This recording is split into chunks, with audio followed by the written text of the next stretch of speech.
Osmania hospital నూతన భవన నిర్మాణానికి సీఎం రేవంత్ రెడ్డి కొద్దిసేపటి కిందటే భూమి పూజ చేసి శంకుస్థాపన అయితే చేసినట్టుగా తెలుస్తుంది. ఇక ఇదే అంశానికి సంబంధించి అక్కడి నుంచి మా ప్రత్యేక ప్రతినిధి ప్రసన్న కుమార్ లైవ్లో అందిస్తారు. ప్రసన్న, చెప్పండి. ప్రసన్న, వాయిస్ వినబడుతుందా?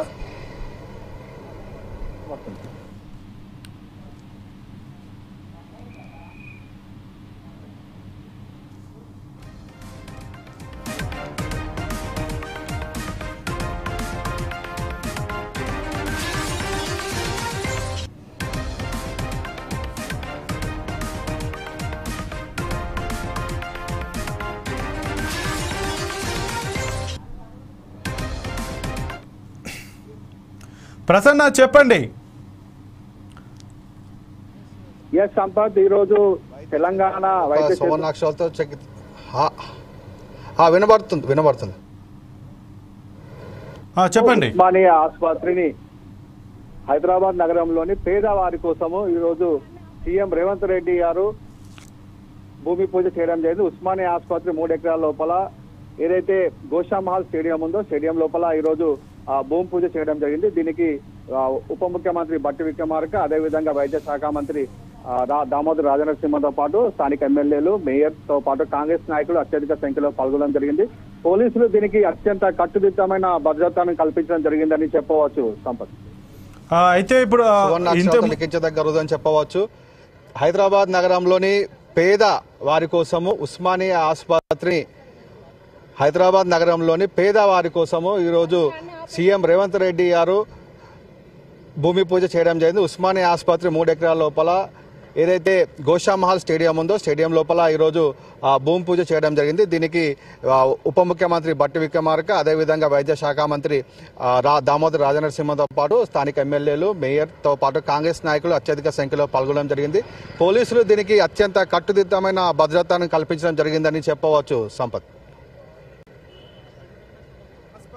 ఆసుపత్రి భవనానికి ఏ రకమైనటువంటి హంగులు ఏర్పాటు చేసేటువంటి అవకాశం ఉంది? ఏదైతే ఈరోజు భూమి పూజ చేశారో అది కార్పొరేట్ ఆసుపత్రులకి ధీటుగా ఉండే విధంగా పేదవారికి ఆత్మగౌరవంతో హాస్పిటల్ లోపల చికిత్స చేసే విధంగా సుమారు 30 విభాగాల లోపల అత్యధికమైన వైద్య సేవలు అందించనున్నారు. ఈ యొక్క సేవలు లక్షల రూపాయలు విలువ చేసేటువంటి సేవలన్నీ కూడా ఉచితంగా చేసేటువంటి అవకాశం ఉండడం వల్ల హైదరాబాద్ లో ఏదైతే చుట్టుపక్కల ఉన్నటువంటి పేదవారికి ఇది ఒక మంచి ఆసుపత్రిగా నిర్మించాలని చెప్పేసి ఒక సంకల్పం పెట్టుకొని సీఎం రేవంత్ రెడ్డి గారు ఈ రోజు భూమి పూజ చేయడం జరిగింది. అయితే ఇప్పుడు ప్రస్తుతానికి ఏదైతే అఫ్జల్ గంజ్ లో ఉన్నటువంటి ఉస్మానియా హాస్పిటల్ కి బదులుగా ఇప్పుడు ఈ యొక్క గోషామహల్లోనైతే ఈ యొక్క నూతన కార్పొరేట్ స్థాయిలో ఏదైతే ఈ యొక్క హాస్పిటల్ కి శంకుస్థాపన భూమి పూజ చేశారో ఇది ఏ సమయం వరకు అందుబాటులోకి రానుంది? దానికి ఎంతవరకు బడ్జెట్ కేటాయించారు? లోపల అత్యాధునికమైన వైద్య సేవలు అందించనున్నారు.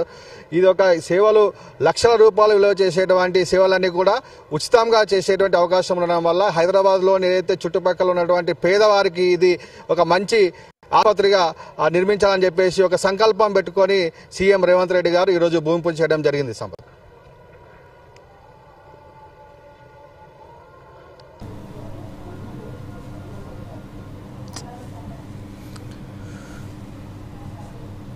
ప్రసన్న, అయితే ఇప్పుడు ఈ హాస్పిటల్ ఏ సమయం వరకు మనకు అందుబాటులోకి రానుంది? దీంట్లో ఏ ఏ సేవలు అందించేటువంటి అవకాశం ఉంది? ఏదైతే అఫ్జల్ గంజ్ లో ఉంటుంది ఉస్మానియా ఆసుపత్రి అది సుమారు 100 సంవత్సరాలు పూర్తయింది. అది ఆ భవనము శిథిలావస్థ చేరుకొని పెచ్చులు ఊడి పడడం వలన ఆసుపత్రి మూసివేయడం జరిగింది.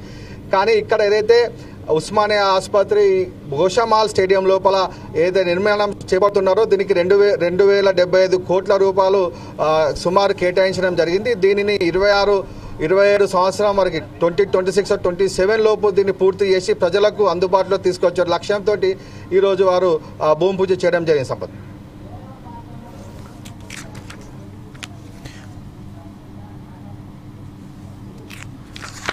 ప్రసన్న, మరి ఈ కార్యక్రమంలో ఎవరెవరు పాల్గొన్నారు? ఎవరెవరు ముఖ్య అతిథులుగా వచ్చారు?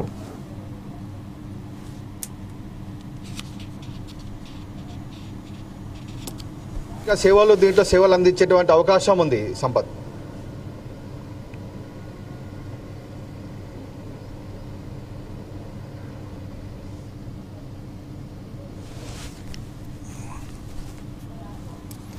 ప్రసన్న, ఇప్పుడు అక్కడ పరిస్థితి ఎలా ఉంది? సీఎం అక్కడ ఈ శంకుస్థాపన ఉద్దేశించి ఏమైనా మాట్లాడేటువంటి అవకాశం ఉందా? కట్టుదిట్టమైన భద్రతతో పోలీసులు చేయడం లేదు. మీడియా వారికి కూడా బయట నుంచే వీరు వీడియో తీసుకోమని చెప్పి చెప్పడం జరుగుతూ ఉన్నది. కానీ ఏదైతే లోపల ఉన్నటువంటి వ్యక్తులు ఎవరైతే ఉన్నారో భూమి పూజ పూర్తి కావడం జరిగింది. సీఎం ఏదైతే భూమి పూజ చేసిన తర్వాత తను తిరిగి వెళ్ళేటువంటి సమయం ఆసన్నమైందని చెప్పి పోలీసులు చెప్పడం జరిగింది.